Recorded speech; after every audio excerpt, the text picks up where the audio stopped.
Yo, yo, get up, nah I ain't a quitter. Toss me the ball, I'm a really big hitter. Big picture, I'm a straight killer. Rising the song to the highest bidder. Got juice, got gas, I'ma move fast. New shoes, new tracks, like who's that? I'm new, come back, better than last. Yeah, it's a new me, never gonna look back. Never gonna look back. Cause damn, I was built to last. You move slow and I move fast. And that's facts.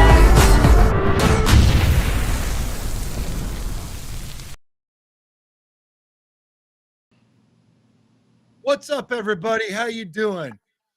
I'm about to ruin the image and the style that you're used to because I know everyone right now is talking about Caleb and the Bears offense.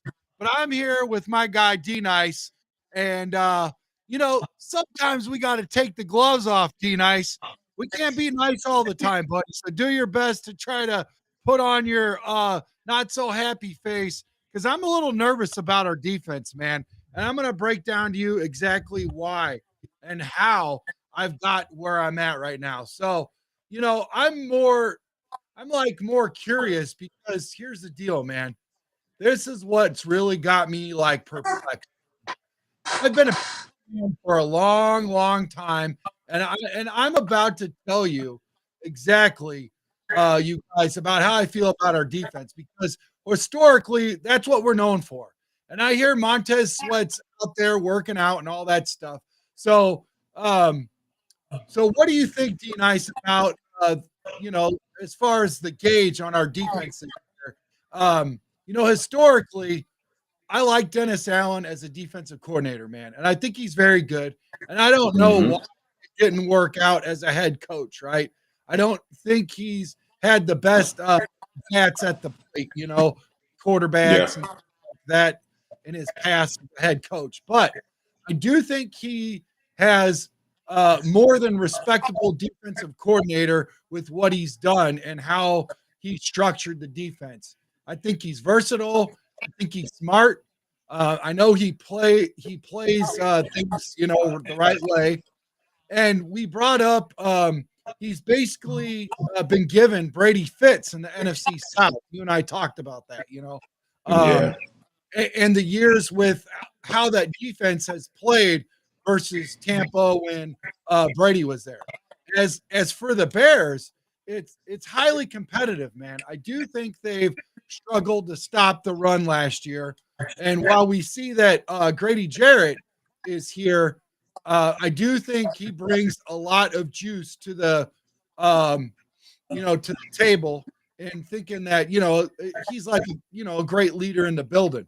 I think he's a great locker room guy, and I don't know about you, Darius, but if you feel this way, do they have a three technique that can be a penetrator? Absolutely. I don't have any doubts on the type of player that Grady Jarrett is. No doubts whatsoever. Your concerns about the Bears defense coming into this season are warranted. Even though we have a new coordinator in the building, they're warranted. They're much deserved based off of the way they finished last year. Yeah, I mean, and yeah, it was the way that they finished. That's the problem that I have. Just like you spoke of, man. It's been nothing but you look at the numbers, and the numbers weren't that good as far as the run defense and everything. But here's what also gets me, man. I want to know, you know, with Grady, uh, can Grady log the amount of snaps as he had? He's going on 11 years now. And I'm not saying he's not a great Mhm. player still because I think he is, but I think he's slowing down. Do they have the depth? And I would question that. Do you think they have the depth? I think so, but it's never. You can never have too many. You know, playing in the defensive trenches, there should always be a rotational situation there. Because those guys are taking blows every snap, and they get winded. So it should always be a heavy rotation there. The ability if you're a team and you have the ability to drop fresh guys in there, every two downs or whatever, that's a great thing for you, especially if you don't lose a step. I think the way this thing is built, I don't think we necessarily lose a step. Now there's a lot of unknowns that we can discuss here, But I don't think they lose a step during the rotation process of this defensive line. But like I said, you could never have too many. So if there's an opportunity to grab a guy that we consider, one of those guys, one of those all pro type of guys, we should automatically jump on it without any hesitation. Yeah, and here's the other deal. I want to add to what you just said. They're going to tell us that Turner, their second round pick, is the relief pitcher for Grady when he needs a breather. I'm more interested in scrutinizing the pass rush, honestly. Now, I love Sweat when he was in Washington. He didn't have a big year last year, and the guy opposite, I'm not a big fan of as it relates to him, but we're going to get to those guys in, I don't know, a week or two, but you tell me, I don't know right now. They'll run to the protection to Sweat because that's what they should do. I don't know that he'll defeat, it all the time. I don't know that like really he's a 14, 15 sack guy, one of those types. I think he's more like a 8 to 10 sack guy. And I think the other side, what did he have last year? 3 sacks? Yeah, something like that. But he came in when he first came in with the Bears, and he came in pretty hot. And I don't know if it was a Hail Mary game where the whole defense just, I don't know what happened, but because I feel like the Bears were doing well before that. Well, they signed Dale Bingbo from Indianapolis, and I think they're going to have to use that at least for Dennis Allen. He's going to have to continue to do what Matt Eberflus did, and that's bring the blitz. And I said it numerous times. Matt Eberflus kind of went outside of the comfort zone. He's typically a Tampa 2 guy. When he was in Indianapolis, they did not have to blitz a lot. But when he arrived with the Bears and the pass rush wasn't there until they traded for Sweat, they started bringing nickel blitzes, linebacker blitzes, and they do a lot of linebackers that can do it. And I do think Kyler Gordon is really good at that. He got his name Spider-Man for a reason, and he's equipped to jar the bar loose, strip it. And I do think their linebackers are good enough, especially TJ Edwards. Is that guy's he's a baller, man. I will say that he's a very active. And Darius, as you've said before, when you get to their numbers, you'll be shocked at the numbers TJ Edwards and Tyler Gordon as a nickel back. So they may have to blitz more than you would think. They may have to manufacture it how you classify it, and they can do it with their safeties. Brisker, when he's healthy, he can blitz. He's to me more of an in the box safety is how I view him. But he's getting a little bit older though. I don't know, and I mean with that by sincerity with his injuries. I feel like injuries can age you more than your age itself. As far as football age. I don't know if he's still the guy we drafted in 2022. He's missed a lot of games, and they've just had to rely on Josh Blackwell, really, and guys that have filled in like Jonathan Owens have come in to play, and Brisker's missed a lot, is what I'm saying. At when he's on the field, he's really good, but he hasn't been on the field, and your best ability is your availability, and it all starts with Sweat, man. And like I said, getting back to Sweat, I loved him when he was in Washington, and when you got to him, you were right. He was hot early, but he played all 16 games last year, and he had 5.5 sacks. He's your bell cow, guys, and he's only had 12 hits on the quarterback. So he's not even hitting the quarterback once a game, not even once a game. And he's getting a sack like every 3 weeks. And you've got to stop that Detroit offense, man. You've got to stop it. You got to love what you got to go to get love also, man. We can go through all of that, and that's where I think history of the Bears is now who they are now. It's different, and I think Dennis Allen is going to have to change too. He's not going to be the Dennis Allen that we saw where he puts pressure with just the upfront guys, and then he gets these exotic, backfield, defensive backs, making guys.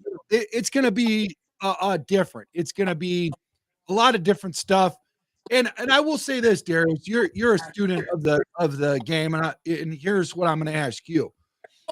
Dennis Allen has never looked the same that he did with the Saints and other teams he was with. The same with Ben Johnson. He looked different in Miami than he did in Detroit, and he's going to look different in Chicago. What do you think all this means? What are we going to what are we going to look? What do you anticipate us looking like as far as defense? As far as defense with Dennis Allen, I think fundamentally we'll be pretty much the same. But and if anybody has taken a look at Dennis Allen and his defenses, he's always concentrating on getting pressure up the middle.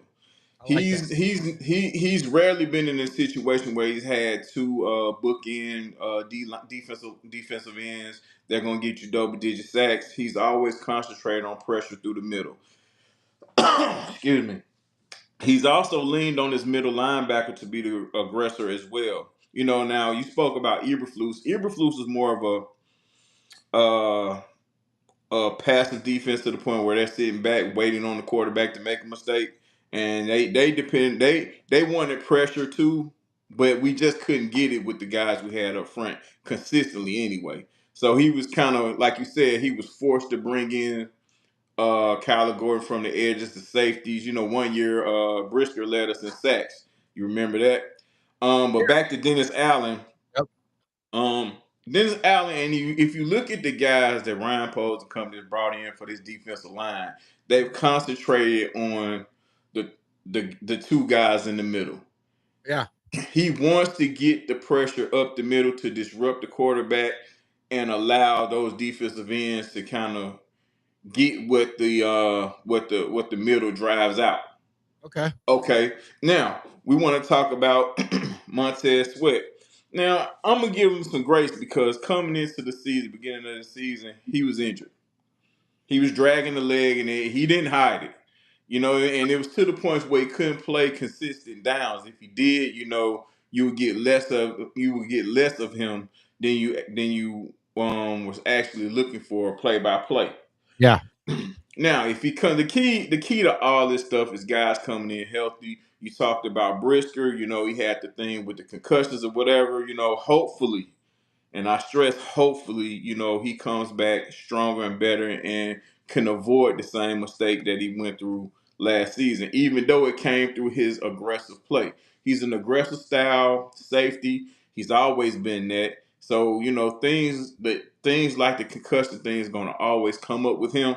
But I just hope, for the man, he can stay healthy and he can stay away from that part of it anyway, the concussion part, as a player and as he continues on through life. So we'll see. And like I said before, there's plenty cause of being concerned based off of the way we ended last year. But I think we're going to be better versus the run. And I think we are going to be better bringing pressure up the middle. So, there is an opportunity for us to have guys, have Sweat live up to his potential as a 10 or 12 sack guy and have someone on that other side come in and get you 6 or 7. But I do, like I said before, I do believe this is going to be a rotational situation, and I don't think we're going to lose a step. So guys going to have to bring it. They're going to have to strap up and bring it week to week. Yeah. And we may have. Hey, listen, man. We may have a new player, new favorite player every week. You know what I'm saying? And on that defensive line, the way it's being constructed. I hope so, and I hope it's by attrition and by committee, and not because somebody keeps getting injured or something. I just, because with that Billings, man, Billings needs a good bill of health, Billings, and that's like I said, your best of ability right now is availability. While I do feel like we're a little bit deeper than we were last year at every position, there's still some ones that concern me. And, as far as the NFC North, we got to bring it. We got over 288 in the building. So thank you guys for showing up and showing out, most notably on XApp. We appreciate all the love, man. Couldn't do it without you. Make sure you please like and subscribe. Hit that button. Like D Nice and I have always said, we don't know nothing. We're just two fans just talking, shooting the breeze, just having a good time, just talking about our beloved Bears and Chicago sports, 5 for Chicago. Just like you guys, we appreciate you guys. I saw a little comment in the chat. This guy right here, Yamanja Trip. other Chicago sports shows, mostly the main ones, say you guys be putting out fake news, family, and starting rumors. Um, Mm, I don't think we start rumors. We share the rumors that are out there, and we always say that they're rumors, and we definitely don't bring out fake news. I've never seen any, myself or my co-host included. We usually are, honestly, we're piggybacking off of the main shows and seeing what they have as far as, what do you call it? Help me out, D Nice. Like, what's trending? What's out there? What's trending? That's yeah. what we go off of, and all that kind of stuff. We don't ever say that we're on top of all this. We're just right there, just having conversations. We appreciate your view, Yeah. and we Don't appreciate your comment also. don't get it confused though. Don't get confused with us sharing our opinions and putting out fake news. Everyone has a right to an opinion. Yeah, Like you said, we're not experts. We're just fans of the Bears talking to Bears fans. That's it. So don't yep. please don't get our opinions, you know, confused with fake news. That's not what that is. Yeah, I mean, even when I've had my press passes, I've been up at the Bears, Soldier Field, locker room press, all that. It's all been word of mouth. So it's exactly where we get it. Now, if it's a rumor, we'll talk about that. We really haven't uh, been brought with this on the show at all. And we watch all the other shows. We're friends with many hosts and co-hosts. This is not this is something new, but it's worth addressing. So why not? So here we go. So, but anyways, moving right along to the topic about the Chicago Bears defense. I like what you brought up, Darius, and I agree. It's going to be better. But I still have concerns, though, man, because here's Rightfully the so, deal. man. I'm going to get into now. We got over 350 in the building. What's up, Erica? What's up, Illinois Jones? Love you, man. Thank you so much. Say hello to your pooch for me today. Um, so here we go. It's going to turn because of the point totals that we pointed out in the NFC North, man.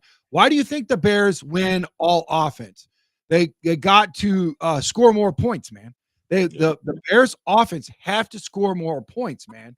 And I'm sure you agree with me, Darius. They have to take the pressure off the defense. Why was the defense banged up and beat up and battered?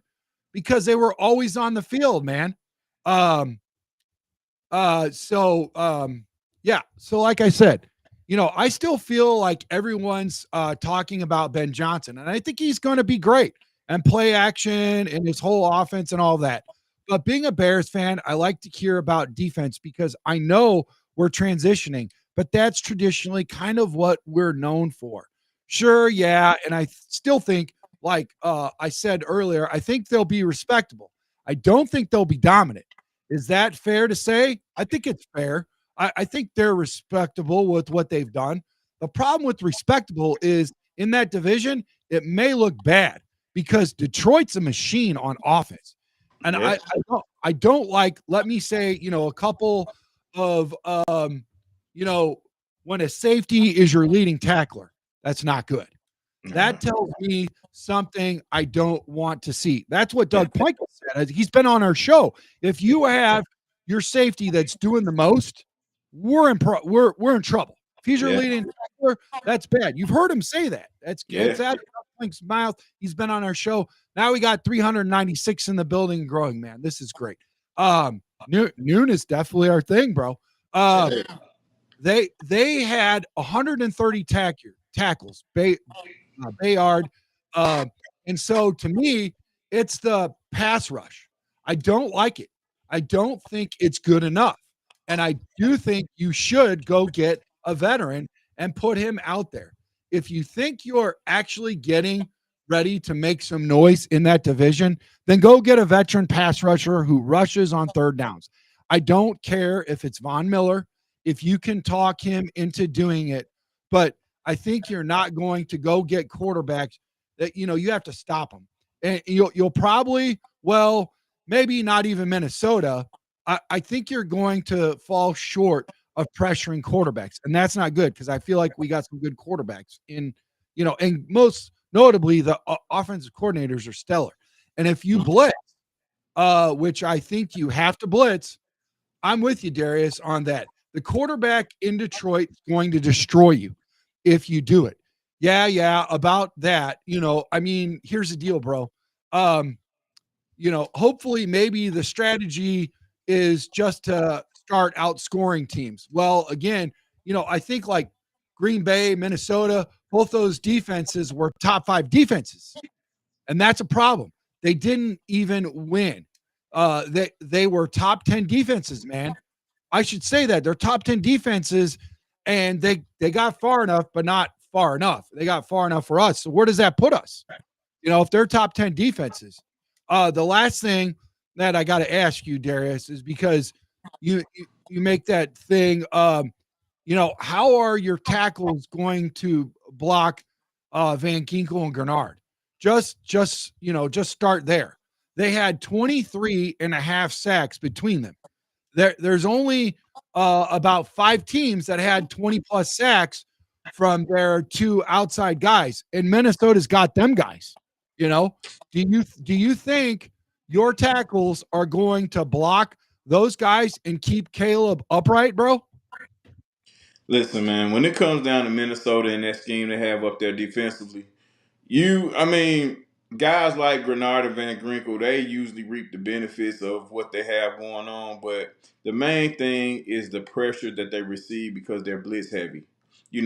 Very seldom do you see Grenard or Van Ginkel just beat one on ones. You don't know what I mean, on the edges or up the middle. It comes from Minnesota having the ability to bring more guys than you can block. Sure. Now, Minnesota, I think their defense was in that top 5, and I'm sure they were in the top 10 range for most of the year. Oh yeah.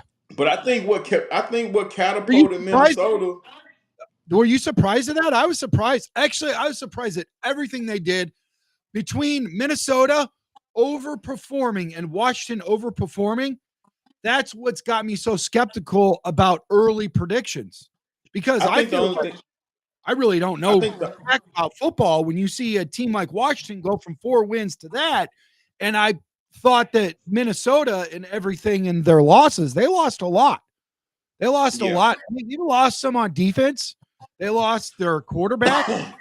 They lost their running back, who, I still really like, and I don't know where the hell he's at, but I really like that guy.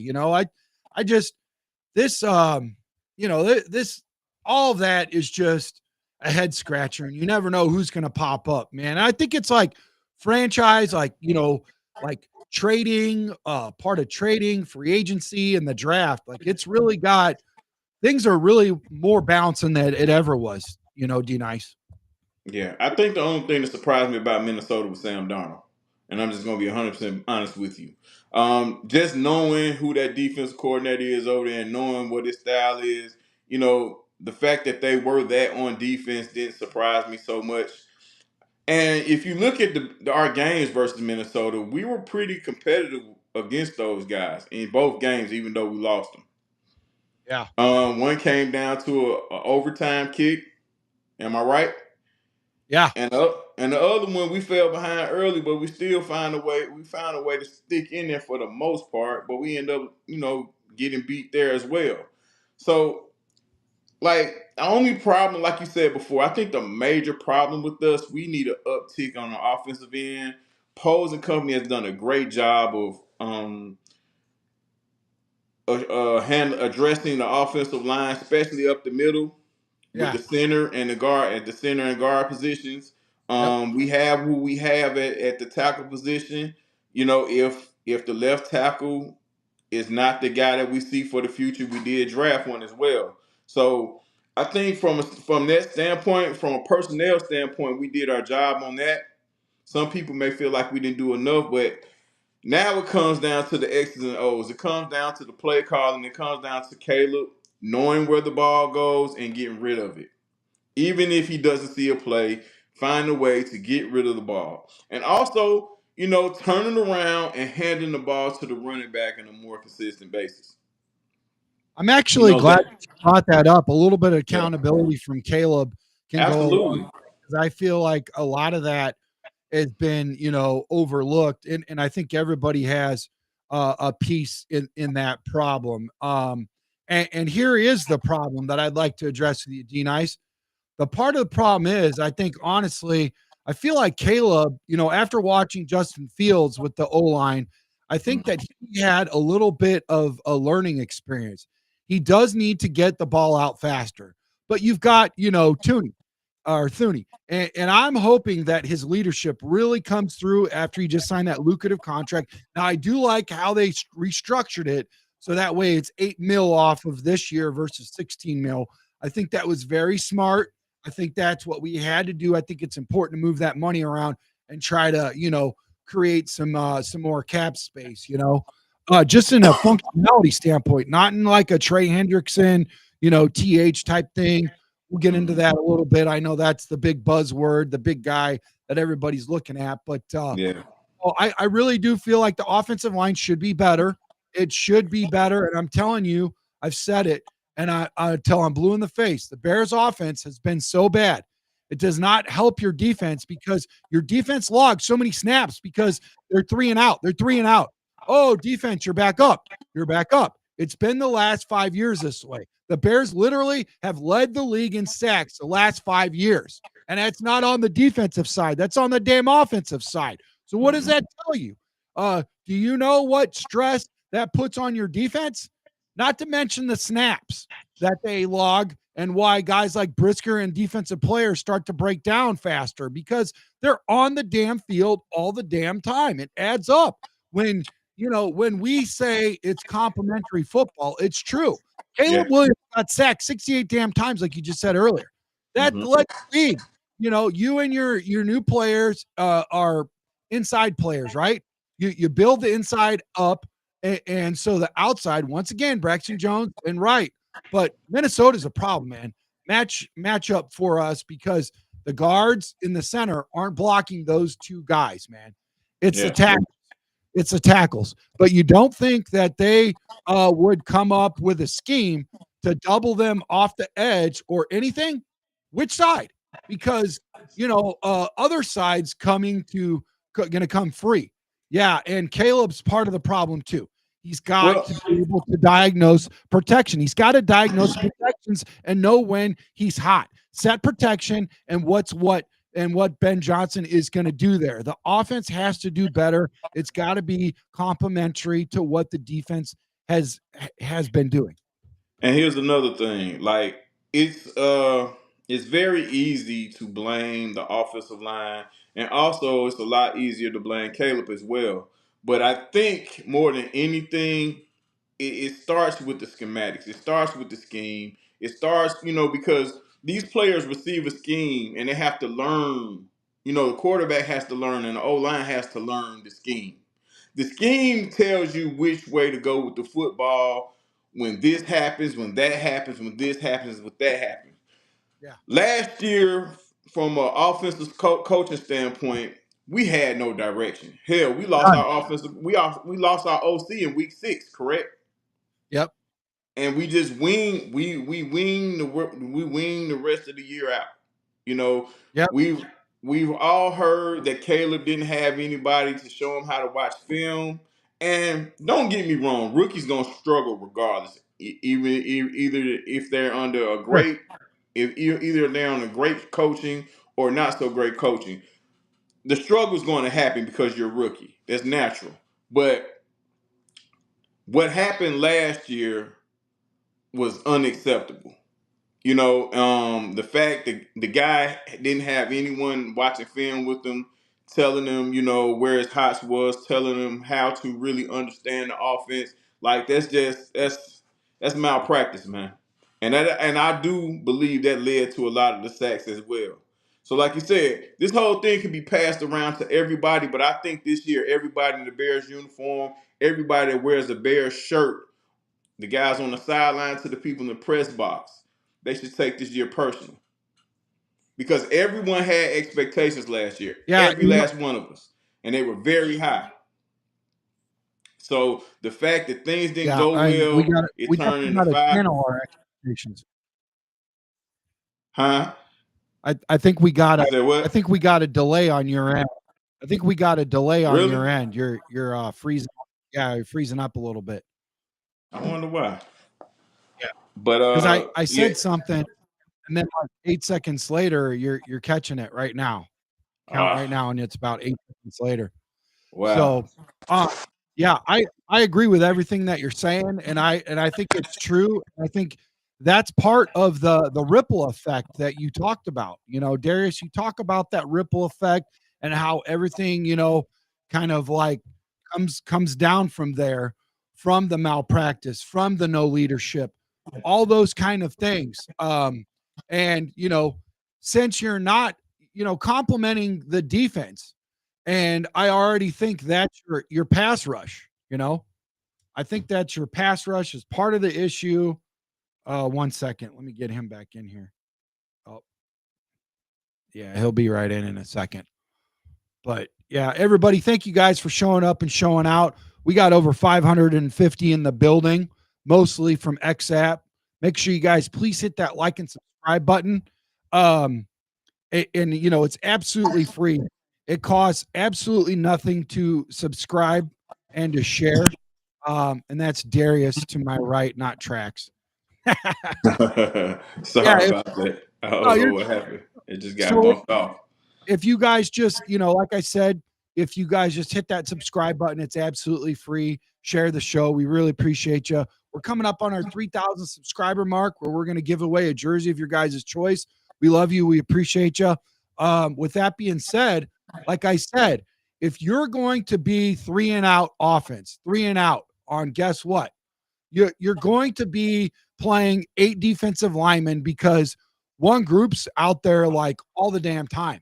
They're out there for 8 plays. They've come to the sideline, 3-and-out. They can't go back. They're not ready. And guess in Booker, Billings. So you're going to play 8 defensive linemen when you have a bad offense. I can't tell you how many post games that we've done where the Bears have logged like 50 snaps offensively and the defense logged in like 75. You know, simple Yeah, math. You know what yeah, that means, man? Just factor that in all over the entire season. So 25 more snaps defensively a game compared to what the offensive is doing.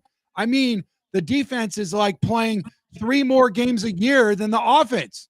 It's terrible, man. And you know that defensive players, I'm just talking about the line now. Offensive linemen don't run around. They play in very short area most of the time. The defense has to pursue the ball. That's football. Somebody just said in the chat, we don't know about football. Guess what? We know that. You got to freaking run around if you're defense. You got to go track guys down. You got to pursue them. I played offensive line, college and semi-pro, and I tell you what, I saw those defensive linemen work a lot harder than I did. I only had a small little zone to go do, especially at left tackle.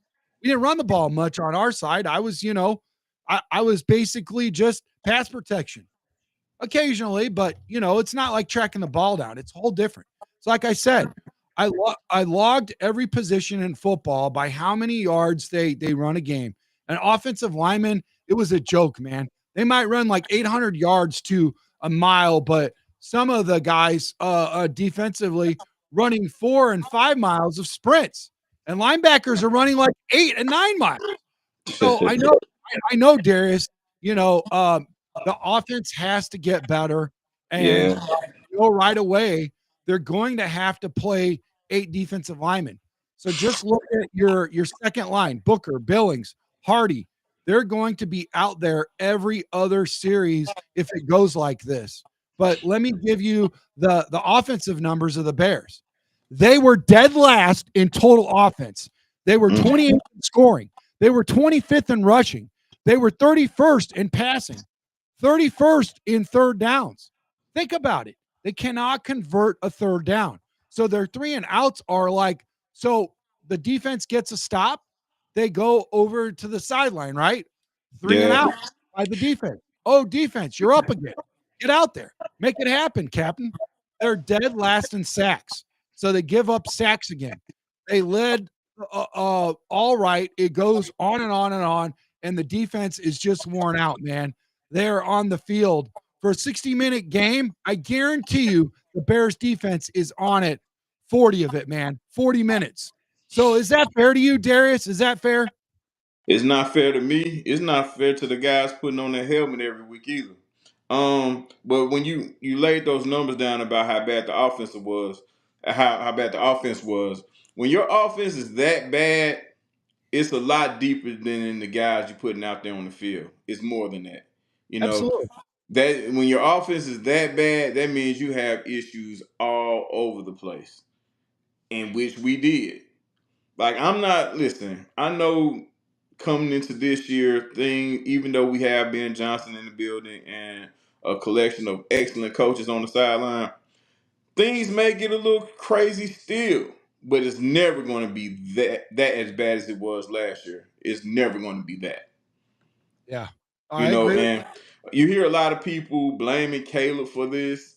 Listen, man, the last issue I think about when it comes down to our offense is Caleb. He's the last guy I'm thinking about. It's a whole bunch of other issues before we get to Caleb. Caleb is just the guy running the show. but earlier in the show you did say he has to be accountable for some Oh yeah, things. he has to get better now. I Yeah. mean, everybody has to get better. I mean, your goal as a player is to get better every year. That's not what I'm saying. I'm just saying, from the standpoint of What do you a think he has direct. to get better at? Because he's the captain. He's the guy that's running, everything. He's the Mhm. first overall draft pick. Yeah. He's the guy that's supposed to come in and right the ship for us and lead our team. What do you see that he needs to get better at? Because right now we're holding the offense accountable. We want we want to Absolutely. say we want to say this.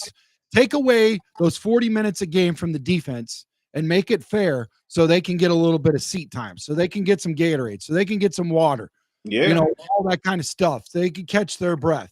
Like, what can Caleb do better, brother? Well, he can get better. Number one is getting the ball out. But you can't expect to win a race when everyone's driving a speedboat and you're paddling. You know what I mean? Yeah. Caleb was in the paddle boat most of the season last year while Green Bay, Minnesota, and Detroit were riding in speedboats with motorboats. You know what I mean? So now we got a speedboat of our own. Yeah. I Well, guarantee our offense to keep up this time. hey, hey, Chim Rituals, I know you just showed up at the 37-minute mark, but let's keep it a buck, man. We've already talked about Dennis Allen and Sweat. Go back, circle back. First 20 minutes or so, it was all about the defense. Now we're talking about the offense. So I don't know what's going on right now, but I'll tell you what, these day guys, there's a couple of them in the chat. But hey, thanks for showing up and showing out. You guys got your, let's keep it let's keep it clean though. Okay. Yeah, yeah. Let's From keep a it technique clean. standpoint, though, Caleb has to get better. With footwork. His ball placement was a little inconsistent. There's a lot of detailed things he as an individual has to improve, but the scheme around him more than anything needed the most improvement. Yeah. Yeah. But we still have to pause and talk about Caleb. We can't, Hmm. like, I almost feel like we're giving him a pass right now No, by no, no, no, no. start to say pass the ball and then we give him an excuse. Let's pause right there and talk about how we can get rid of the ball quicker. Now, from what I understand, Ben Johnson's already switched his footwork from the right foot to the left foot, helping him with that. Is now I can only speak on being an offensive lineman and my Hmm. base. It's all about the base, man. It's all about the base. My Yeah, base is off, everything else all the way up is off. it's a lot of that with the quarterback as well. From my legs to my hips to my butt to my back to my shoulders, triceps, all of it. If my footwork is off, everything else is going to follow. So I'm glad they started with that. Hopefully that works. I know he did a lot for Jared Goff. So I'm hoping that works with Caleb. And I do agree, he's got to get the ball off quicker. And from what I gather, Darius, if you could help me out with this, sounds like switching from the right foot to the left foot is going to help him get the ball off quicker. Am I right? It's a start. It's definitely a start, but also, more than anything, we just don't want the ball going anywhere. We have to have a direction in where the ball goes because he can get the ball. I'm sure if he wanted to, he can throw that ball out quick to the sideline or throw it to the other team. You know, when I say getting the ball out faster, that means finding the hots, and finding an open receiver, finding an open man. You know, we all know this game, period. Any game you play, it starts out with the cerebral first, and then it goes into your athletic Like that. ability. I like that. So he has to get the cerebral game down. And the detail. Like I said, he has details within himself as an individual that he has to correct, and I know they will be corrected. Based off of the guys we have coaching him now. But for him, as far as how it affects the rest of the team, he has to know where the ball goes when he's being blitzed. Sure. But that's another thing that comes down to the schematics. Each scheme has places where the ball goes when you're being blitzed, either up the middle or from each side. So he has to understand that, and I think Ben Johnson and the rest of those guys are going to help him. Now you probably won't get this on the 4-letter networks of CHSN, ESPN, even the 3-letter networks, ABC, NBC, CBS. They're not going to get you in the chat and circle back and do the work for you. They're going to say, just watch the show. Maybe not even that. But I will entertain this because this is like, what we do. Because this is a show created from a fan to fans. And that's what we do. So, Jim, and with all the respect to my, late grandfather and my grandmother who are diehard Detroit fans, everybody's welcome here. Appreciate you. So we did not say that he will dominate. We said, well, Darius did say that he could be a 10 to 12 sack type guy. And Dennis Allen is obviously on record for being really good defensive coordinator. So they do have potential, but we don't know for sure if that's going to happen. We did go back and say earlier that we do think that if they have 2 more wins than they did last year, that's good enough progression for us to feel comfortable with. And you can forget about all the playoff talk, okay? I don't even know if that's going to happen, and we'll break that down in a little bit. You're getting into my show notes because we're going to come up on that again, Jim. But so anyways, man, I tell you what, I'm going to let you guys here's the deal. I'm going to let you guys talk about this a little bit in the chat. Here's the deal. I'll say this about the Bears offense. They are in a prove it year. They need to help out the defense, and it will help. It's going to help. That's what complimentary football is, helping each other out. Special teams too. We got over 640 in the building, man. Actually 639. Thank you guys. Please hit that like and subscribe button and share this video. Even if one cold boy says you mean the good stations, referring that we're not. But I appreciate you. I appreciate you watching the bad stations like us, if that's what you're inferring. But I tell you what, man, they can't be going out there just because they have to Hercules every single week, man. I mean, they're going to break it down. This is the NFL football league, man. Players get beat up. They get worn out. And that's every single week. They have to score more points. They have to sustain drives. They can't be the worst in the NFL in third down conversions. They've got to get better. The defense, it can't get blown up. I mean, those guys, it's just a matter of time before they break down. It's just a matter of time. The new head coach, who I think is a terrific coach, is going to be a star if you don't fire him in 3 years, which we usually do. A quality jump for him, in my opinion, that I keep saying, and I'll say it again, is to get 7 wins. Forget all that playoff stuff. You're not going to the playoffs yet. You're already giving us that, man. So here's the deal. We spent a lot of money to make the playoffs. I do agree. Like, I know we're in a tough division, but I feel like we might have a chance still, but that's not saying that it's going to happen. I feel like Detroit's not going to do as well as they had last year, but here's where I think that they still might, just because they lost, coordinators and all that. And I'll circle back that in a second. I think we're going to go against the Vikings.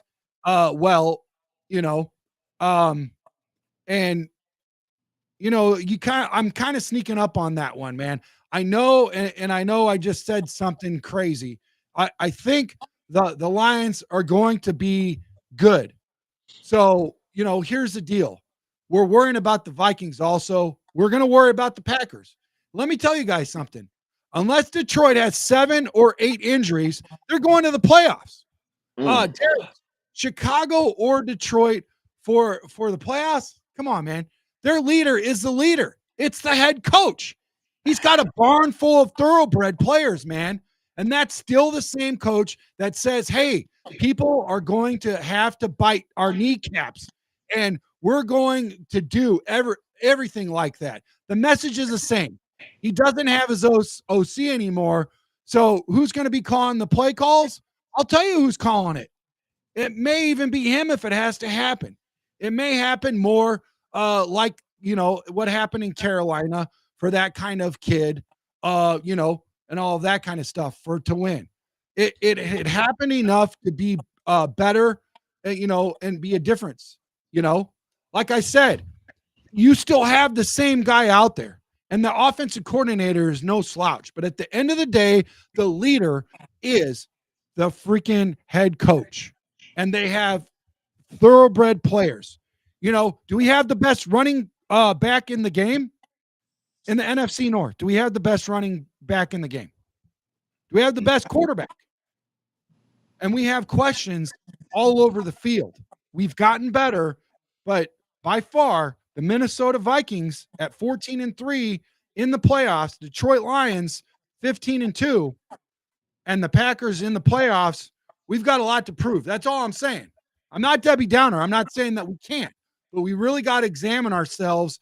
And that's why I like about your approach, Darius.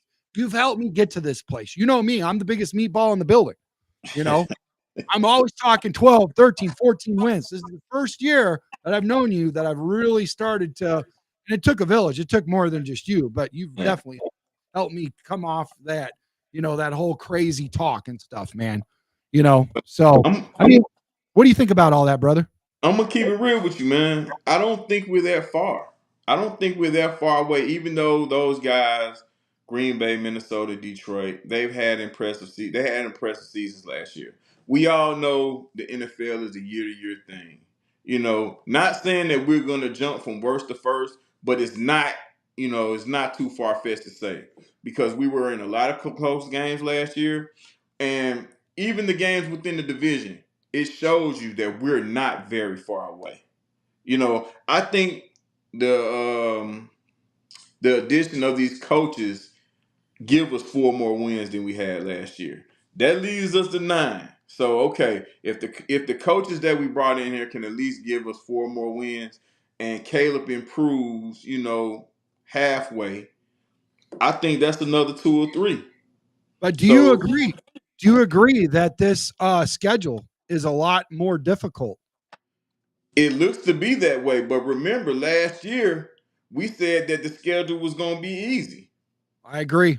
You're not Listen, wrong. like we have to pump our brakes going either way, up or down. I agree. Because we don't know. Think like just to keep referencing last year. Nobody knew Sam Darnold was going to have a MVP type of season. Nobody knew that. Nobody knew that. We all knew that Detroit and Green Bay were going to be consistently good. How good? Now that I got you here, I'm going to see. I did have it. Let me see if it's here. Mm-hmm. There it is. Okay. Mm-hmm. Let's break this down because you're saying with the 4 new coaches, mm-hmm. or not with 4 new coaches, with the new coaches, with the new staff, we should get 4 more wins. We should. So let's talk about the wins and losses. Yeah, I would like to hear from you potentially, and I know this is an early. Okay, this is not. We are not giving fake news. Okay, we're not saying that they've already won these games. We're not saying that. We're not saying anybody said that. This is us talking about what we think could happen. Okay, so With that being said, that's our disclaimer, okay? The other ones, we don't know nothing. But Darius, real quick, week 1, who's going to win that Minnesota Viking game? And that's so listen, guys, just really quickly. Darius is pretty well looking at the draft too. So he knows Minnesota helped themselves, Green Bay helped themselves, and the Lions helped themselves in the draft. Our whole from the NFC looks of it, themselves. everybody helped themselves. That's the whole point of the draft. But Right. we don't know anything until shit hits the fan. Excuse my But friend. here's the thing. This is what I want to circle back on last year. I don't know if you remember. Mm-hmm. We were talking and I was telling you about how we helped ourselves. Mm-hmm. You said the same thing. Yeah. You have to pay attention because other people helped themselves. While we got better on the offensive side of the ball, defensive side of the ball, so did those other teams. So I was counting my wins and losses before I even knew who was in the building of the teams that we're playing. So that's why I got you on the show right now because you watch this also like I do. And the chat does too. So help us out. Minnesota, all the teams that are in the red or pink, it's kind of hard to tell on my screen what the color is, but you get what I'm saying. Gray is away, and we'll go with red. Red is home. So we're playing at home week 1 against Minnesota Monday night, right? Primetime game. Who's going to win that game, bro? We should win that game. I like us on that one. Okay. Going up against JJ McCarthy, I don't think I listen. I could be wrong, and I probably said the same thing about Sam Darnold last year, but I don't think JJ McCarthy is going to have an MVP type of season. So what I'm hearing from you is we got a better chance of beating JJ McCarthy in week 1 than we do week 8. I think we have a better chance of beating Minnesota both times because JJ McCarthy's there. And if it sounds like I'm not very high on him, you're absolutely right. Well, let me say one thing to you. He is a student of the game. Yes. He bleeds and he loves football. Yes. Does not make him the best athlete QB. And I don't even think Tom Brady was, to be honest with you. No. I just think he made the least amount of, and I'm not saying he's going to be the next Tom Brady, but I think he just was well coached. He was a student of the game. He grinded and he wanted it, more than he wanted to breathe. And that's what you have to be in order to be a great QB. Now, I'm not saying he's going to be the driver, but I'm not saying that he's going to take the back seat. Listen, when you see a Humvee full of Marines or Navy SEALs, I promise you the best shooter, the best fighter is not driving. Agreed. But you're not going to let him take that Humvee with a full, Humvee vehicle full of kick butt men and let it drive it over the cliff. The guy's got to have something between the ears. And that's all he needs is to keep him on the road and help everybody else do what they do best. I don't think he has to be that good in Minnesota. If he was somewhere else, then there could be a problem, brother. But I don't think you have to have, if that was the case, they wouldn't have let Sam Darnold. And I'm not even sure Sam Darnold's going to be as good as he was without his head coach and the Minnesota Vikings and their 2 star stud receivers and freaking tight ends, man. I think they really got a pretty good team out, I'm just saying, bro. I agree with you. If we're gonna beat Minnesota, it's at home week 1. Week 8 might be a problem because he has more repetitions. He might be a little bit better. That's all I'm saying. Okay, I agree with you on this part. I do think we beat Minnesota. But shouldn't we be better by week 8 as well? Oh, I agree. Yeah. I agree with that too. This is what I'm saying, man. I'm hearing a sweep. I'm hearing a sweep against Minnesota, 2-0. I'm not putting words in your mouth. We'll get there. So we've already got 1 win. Help us out. Keep us up in the chats, guys. I'm going to put a finger up. This is how I do my math. So I got 1 win right here for Darius. Week 2 away versus Detroit. In Detroit. In Detroit. Thanksgiving in Detroit. Thanksgiving? Nah, I'm thinking about last year. The way that when we all know how that ended, right? Yeah. The coaching blunder, right? Yeah. Cost us that game. I don't think we have that problem anymore, man. Give us that one in Detroit too. Give us that one. Oh, 2-0. Hold Yeah, on, give hold us on. that. Let me hit it. All right. All right. This is a side of Darius I have not seen. This he sounds like we've switched positions. Like he's turning into the meatball, and I'm turning into the cautiously optimistic, even keel D Nice. I like this. It's a I good mean, show. I just look at it like this: those other teams are going to have to lean on the run a lot more than they did last year. And they do have good, they got better They running have backs. good. They both have good running backs. Better. Mason, the kid from San Francisco that went to the Vikings, is very underrated. He did very well while McCarthy was out. But yeah, but I just believe we got so much better. So yeah, give us Detroit too. All right, 2-0. 2-0. All right. Now, at home again versus Mhm. Dallas. Are you Versus saying versus Dak Prescott and the Dallas Cowboys at home. in Chicago? Dallas. In This is Chicago. the Matt Eberflus game, correct? Yeah. Mm. Ah. 3. I see 3. You didn't even think about this yet. Uh. This ain't like you. You're saying 3-0 already. Hey, Uh. if you're saying 2-1, it's because and you got to remember, you're counting the wins for the teams that have already been, you can't say, oh, well, I said 4-1 and the first 5 games. No, it's whatever the Nah. game with the wins and losses to. Yeah. I think we Um. beat Dallas at home better than we beat Detroit on the road. Ah. I'm not leading the witness. I'm just saying, bro. Dallas looks to be one dimensional, man, so far, and I think they believe in Dak, but Dak in front of the world versus us. I think I like us in the close one versus Dak Prescott. And I like us versus the Raiders, and I like us in the bye week. Now, going to Washington. We were about 15 seconds away from beating the Commanders. Whoa, whoa, whoa, whoa, whoa. We're not Washington yet. We still got the Raiders and then the bye. Oh, I went quick against the Raiders. I said I like us versus the Raiders, even though I Oh, love you said that? yeah, even though I All love right. Ashton Genty. I love Ashton Genty, but I like us against Pete Carroll and the Raiders. So Um, catch me up because I was reading the chat. I apologize. I'm like triple mhm. tasking, quadruple tasking. 4-0 right now, right? Yeah, I think we squeezed by. I think we squeezed Now, by Dallas. now let me share something with you. I will lead the witness because I want to let you know something. You heard me talk about it on a show last week. The stats are against us on the bye week. Of Coming off course. coming off a bye week in all NFL.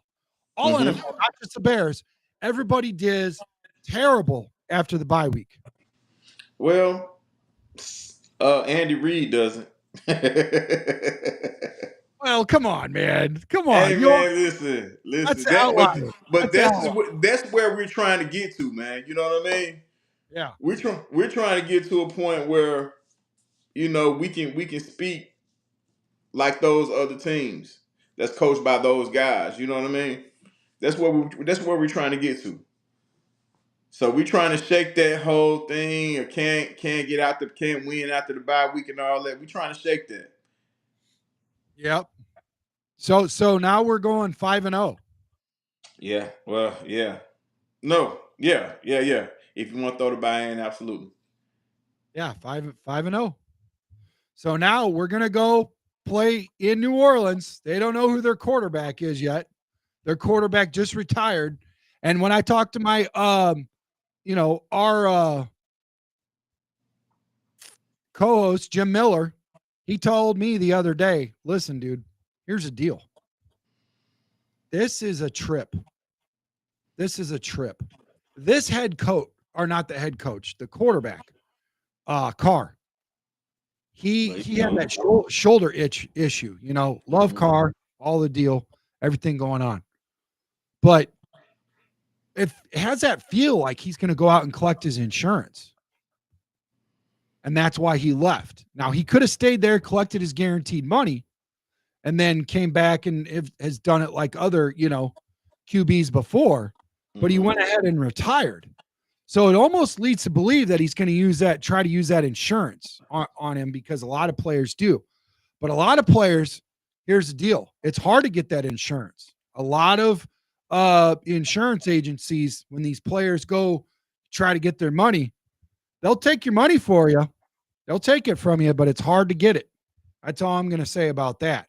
But at the end of the day, that is probably one of the worst graded QB rooms in the NFL. We don't even know what's going to happen there, brother. Yeah, I mean, that's true. That's true. There's a lot of unknowns there in New Orleans, and because of that, any team we're facing and they have new QB, either rookie or new acquisition, I'm taking us, man. And we, I think we improved that much. Like I just do. and we got that, and we got their DC. We got their most important thing that was really keeping them in a lot of stuff. Now they still got good running backs. They got good. They got good players. I'm not saying good players. Yeah. Yeah, I'm not saying that. I'm just saying I feel like those. We haven't dove into what I'm trying to stay clear. I'm not doing a good job, but I'm trying to stay clear of what I feel our wins and losses are as much as you.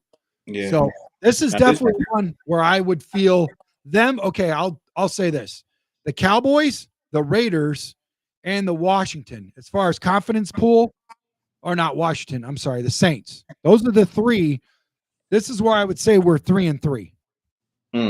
Where, as far as a confidence pool, I would say the Cowboys, the Raiders, and the Saints are my most confidence in my first 6 games. Yeah. I think things get interesting after the Saints, though. Baltimore. So it's crazy though, because you're putting us on 6-0. Obviously, Baltimore could be a loss. Yeah, I think so. I think Baltimore and Cincinnati. Okay, so now we're 6-2. We're moving it up. We're speeding this. What do you call it? This program up a little bit. We just jumped up ahead quite a bit. What about the Giants? I think we beat the Giants. I don't think Russell Wilson or Jameis Winston is good enough to beat us. Bro, who isn't going to beat the Giants? They can help themselves out, but I don't think it's enough. What about? And I think around this time they're going to be looking at Arch Manning. They're going to be in the Arch Manning Bowl. Giants. That's an interesting take. Because do you know the last time, circling back to the New Orleans Saints, do you know the last time that they drafted a first round quarterback? A lot of people think because of the Saints down there and Archie Manning and all that, and the son in Texas and all that, there's a connection there. But let me tell you something. I hate to burst your bubble there, Saints. The last time the first round quarterback was in New Orleans, anybody, especially the guy that says I don't know nothing, it was Archie Manning. That was the last time the Saints has drafted a first round quarterback, man. So I don't know what their deal is over there, but they just don't believe in it. Well, Drew Brees held him down for a long time, man. He was there for a long time. He held that team together for quite a while to the point where they didn't need one. By proxy, he came from the Chargers, but the point and he was the second round pick. Yeah, to the point of they don't really value it as much as they should. They might need to change that up. That's all I'm saying. I like your point about. I do like your point about the Giants. That does seem. I'm going to put a pin in this show. I like what you said, man. This is good. Thank you for sharing that with us, man. That's our nugget of the day. Look at the Giants for Archie Manning. We don't have any breaking news. This is not a rumor. This is just an intuition by, D Nice himself. I mean, I'm looking at the time again which we play them. That's usually the time when teams really realize that they ain't gonna be nothing, and they start going the other way. They don't have nothing. They don't have a barn full of QBs. Hey, but the Giants are real good defensively, though. They're gonna be real good. Yeah. Yeah. I think they got a lot better. Okay, week 11, Minnesota. I think you've already spoke on that, right? Yeah. So 7-2, right? That's gonna be a tough one, though. That's gonna be a nasty one. we might not leave there with the C's on our helmets. That's gonna be a physical game though. What about the Steelers game, man? They don't have a quarterback yet. What's They going on? don't, but they will. I mean, in my mind, I think Aaron's going. I think Aaron will be there in Pittsburgh. But is I Aaron, or is he a shell of himself? And with all of that, he doesn't have the playbook. It's going to take a while for him to ramp up. This is all, like I said, this is not a rumor. This is all speculation. It's a lot of conjecture here. We don't know. I think They don't. Aaron will end up there. Now, will Pittsburgh defense be who they are? That's the biggest question for me because I think Aaron has seen everything and heard everything, and he understands, football. He can play in the multiple systems. Like if he ends up in Pittsburgh, him learning the offense is not an issue in my eyes. I think he'll be able to grasp it pretty well. For me, it's just the Pittsburgh defense. If they don't have nothing, they always have a defense. And with Aaron Rodgers at the helm, man, that could be quite difficult. And people may be saying Aaron ain't going there, or Aaron ain't this, or Aaron ain't that. Like I said, it's just a thought in my mind, and I do believe, he will end up there. That's just my opinion. Hey, let's pause really quick. Everybody, thank you guys. We got 739 in the building. Please make sure you hit that like and subscribe button for Chicago Sports Podcast, 5 for Chicago, everything Chicago. Right now, we're talking about your Chicago Bears. We're talking about Dennis Allen, Sweat, and now we're getting into the way too early projections on our. I hate this, but it's fun to you're do. good. You're good, and you're really surprising me. And this is one of my favorite shows with you, to be honest. Like I'm shocked, man. I'm about ready to fall out of my chair because we're already at 7, so that means there's only 2 more wins on here, and we got a lot of football left. So, but you didn't say it about Pittsburgh. I will say this about Pittsburgh: they're going to have a problem. TJ Watt is going to get paid. We're talking darn near 40 mil. Okay, we've already seen the writings on the wall. Hampton, he took a he took a discount, right? But he's aging 17 mil. That's a lot of money. They're going to have to pay a lot of these cats. It's going to be an issue. I don't know, man. I don't know what the Steelers are going to do. I think, well, regardless of what they do, I think we lose that one. Okay. And so I think we lose that one. A quarterback-less team is going to beat the Chicago Bears. That's what's going to happen. All right. So with that being said, that's our 3rd loss of the year. So far we're 7-3, if I'm tracking right. Now going into week 13 against the Eagles. Mm-hmm. Against the Super Eagles Bowl champs on the road in Philly. Ooh. I do believe isn't this one of those primetime games, bro? It should be. If not, it should be. Right. Maybe by then it will. Yeah. That's gonna be a tough one. Because it's so early, I'll give it to the Eagles, but I'm not hound. I like Jalen Hurts is cool, but I'm not super high in that direction with him. But I think he's cool. He does exactly what the coach wants him to do. Nothing more, nothing less. The defense, they lost quite a bit, but they draft well, so we'll see. But for right now, I say the Eagles win that one. So that'll be our 4th loss. So far, the losses that D Nice has picked are Baltimore Ravens, the Bengals, the Steelers, and the Eagles. Now here comes the fun stuff. Within a matter of 3 weeks, but not so many days, we're going to play the Green Bay Packers. First one is in Lambeau. The second one is week 16 at home. How do you feel about the one in Lambeau, week 14? Well, we won last time we were there, right? Oh, baby. Hey, the streak continues. All right. That's 8 wins. I Now, like it. what this is this is the Browns, right? Is that the Browns? Yes. Yeah, the Browns. So what do you think about that one? Who's the quarterback over there? Well, around this time right here, Might be Shamar. it should be Shador. I mean Shador. It should be Shador. Shador or Dylan Gabriel, whichever one. But No, Gabriel's not going to beat out Shador at all. He's neither, at neither neither one beats the Bears. yeah. Yep. Matter of fact, if they want to do themselves a favor, I think they get rid of their veteran quarterback because that makes room for Shador to level up to be the starter.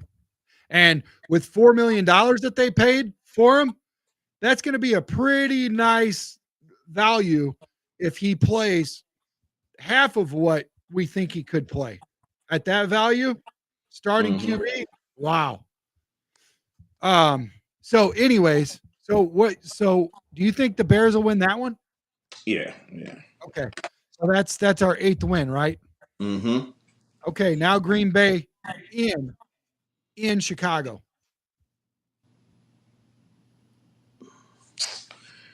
It has to be a time where this happens. And a lot of people may not agree. But I'm sticking my neck out because it's so early. We sweep the Packers. Oh, I like that. I like Long that. overdue, man. Long overdue, man. Long Hold on. overdue. Hold on. I got a special one for you. That's like for me, that's Long, like that harp from heavens like opening up because you just like casted a really nice light on us when you said that. long overdue, man. Listen, Like we've come close to beating these guys the last couple years. And for whatever reason, we weren't able to pull it off. But I think we're that much better that we sweep the Packers. We Well, may drop, and I'll go on a limb just because we sweep the Packers. We may drop these last two versus Frisco and Detroit. 9 wins, and that all depends. I like what he's saying there. It makes a lot of sense. They've had to make a lot of moves. They've had to clear up cap space. And if their guys stay healthy, there's a lot of ifs in San Fran. This could be a 50-50.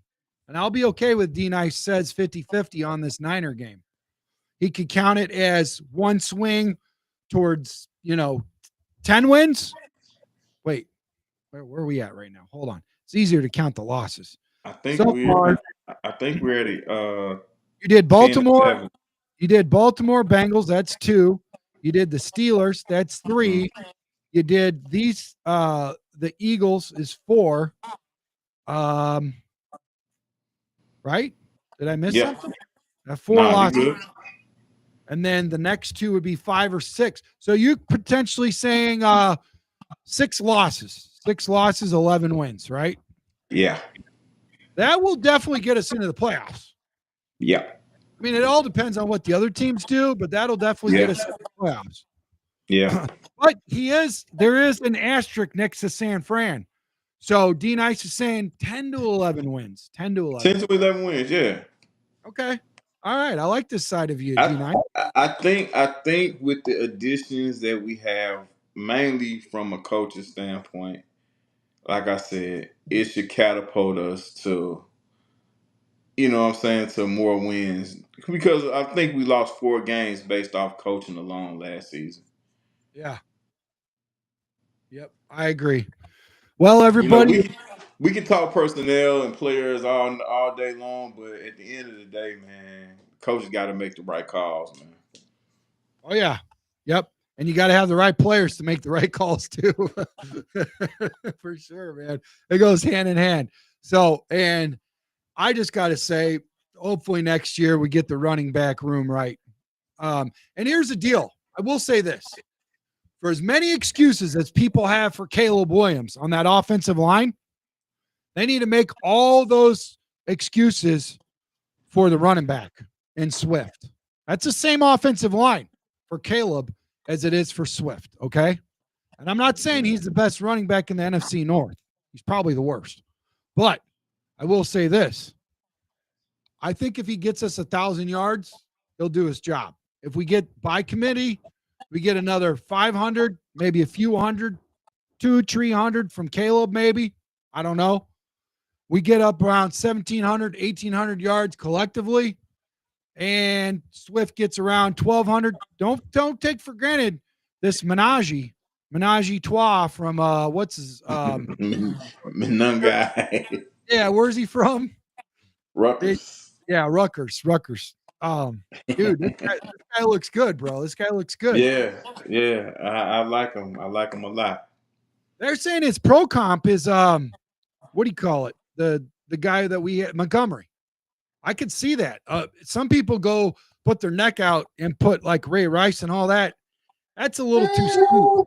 Montgomery, I could see that, especially since Ben Johnson took a liking to Montgomery, and Montgomery never coughed up the ball for Detroit, and he's a bruiser and he's a north-south guy. I could see that. I like that.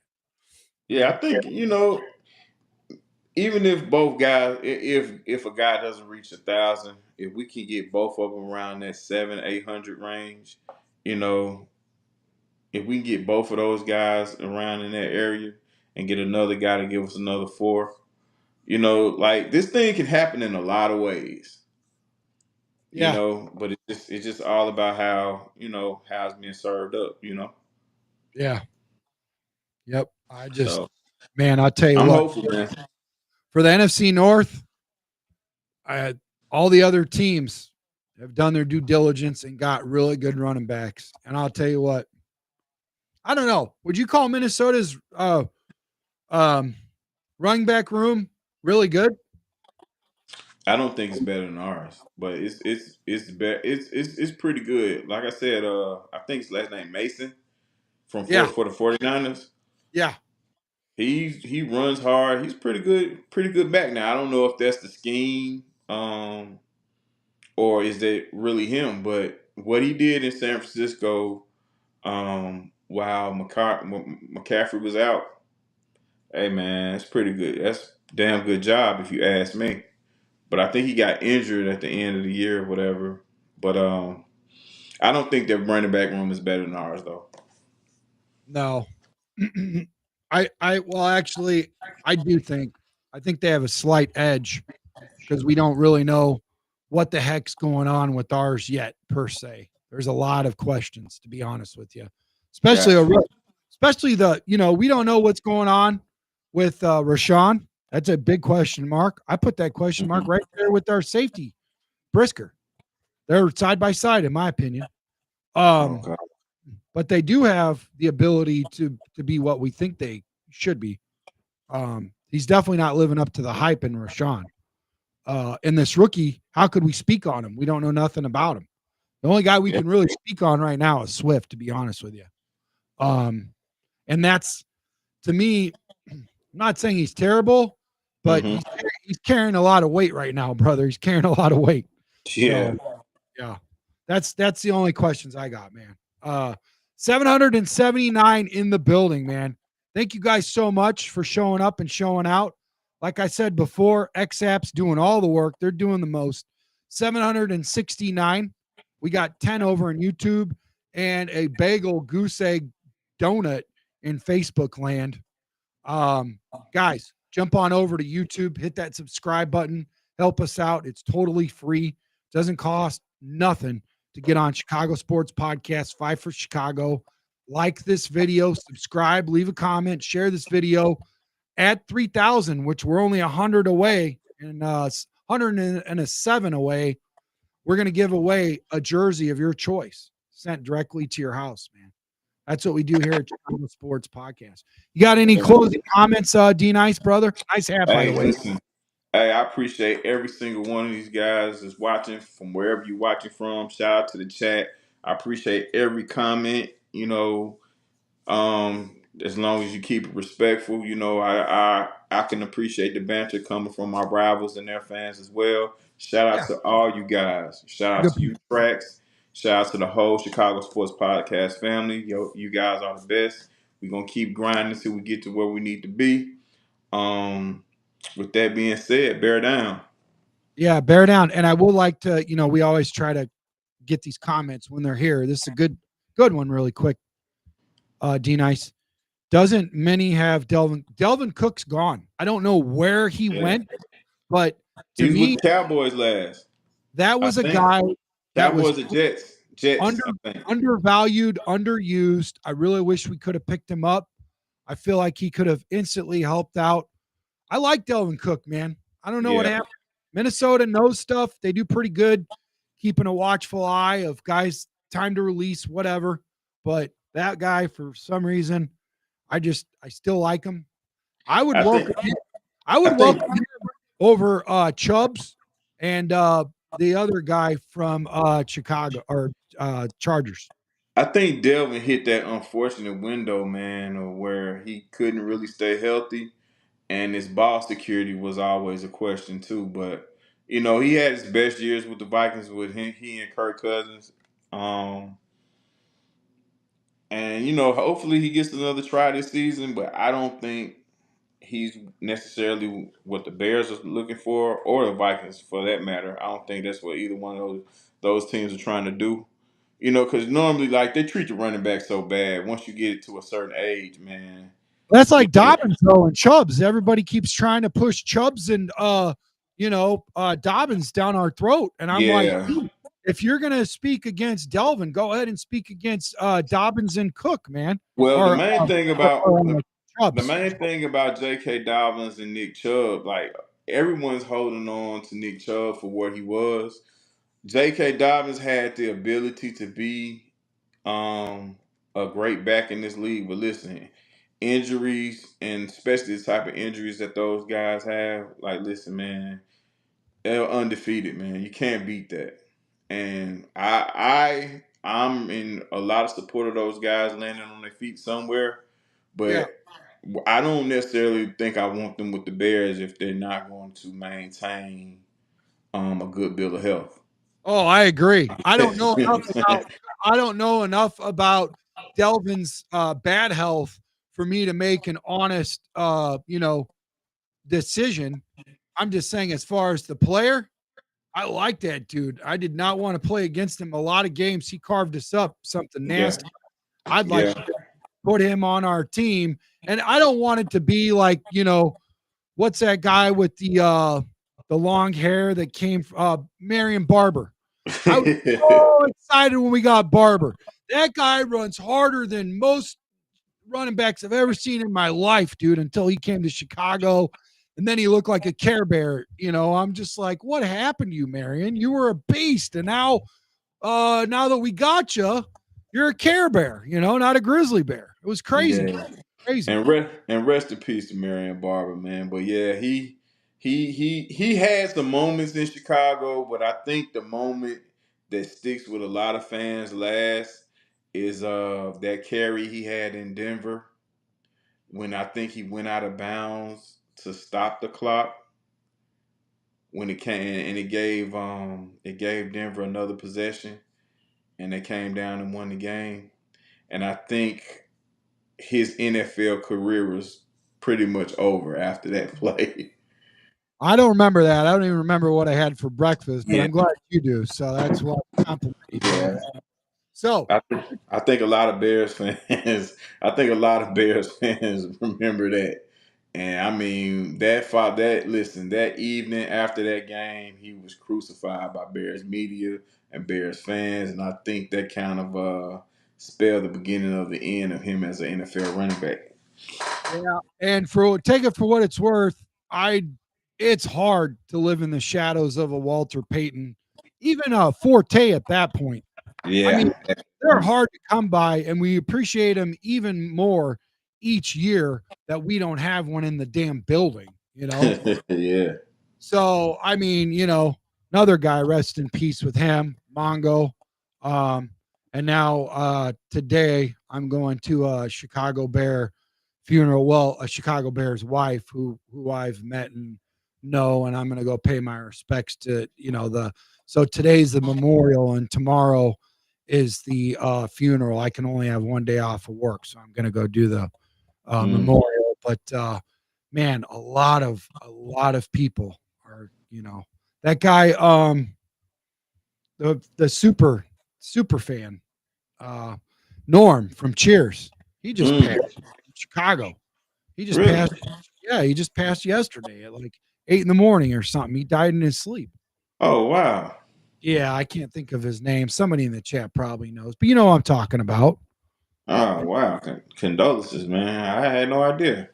Yeah. I like what Richard Long says. That's a good, solid name there. Not sure what industry you're in, but that's a good, solid. He says your tires are eventually going to wear out if you run on them far enough. You have to Yeah, replace periodically. I agree, man. true Um, indeed. Ant Mass says Vikes have Aaron Jones. I like Aaron Jones. I didn't like him in a Green Bay uniform. I didn't like what he did to us, but that's a guy I wish we would have went after for sure. I Yeah, like he him. was a he made sure he had his imprint on the Bears for sure. I like that other Regardless. guy that they got with the big legs. That other, he's still there with the Packers Oh, running the back. yeah, the big guy from was it from BC, Boston College? Yeah, Yeah, yeah, I think it's from Boston College. Yeah, yeah, yeah, yeah, big old boy, man. I like him. Yeah, Dylan, right? yeah. That's Yep, him. yep. Hmm. So yeah, George, man. George Wentz. Yeah, that's Ant Mass. Shout out to Ant Mass. Hey, I got a good question for you. Speaking of Wentz, what about Carson Wentz, man? You think he'll What go? about You him? think he'll land anywhere? I don't hear anybody talk about him, but I would definitely, if I'm a team out there that has an issue with finding a starting quarterback or even a backup that could eventually be a starter, I definitely think Carson Wentz is something to look at, especially if you've got a good quarterback whisperer and a good head coach, you know? Wasn't he on the Vikings? I mean, not the Chiefs last year. I know he's with the Washington Commanders when we played against him. I remember that. I don't know where he's at, bro.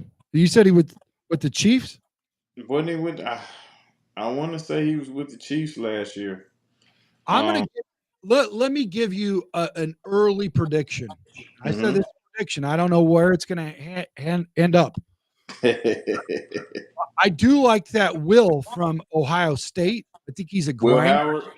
Yes, I love him, and I Uh, think he's gonna find his place.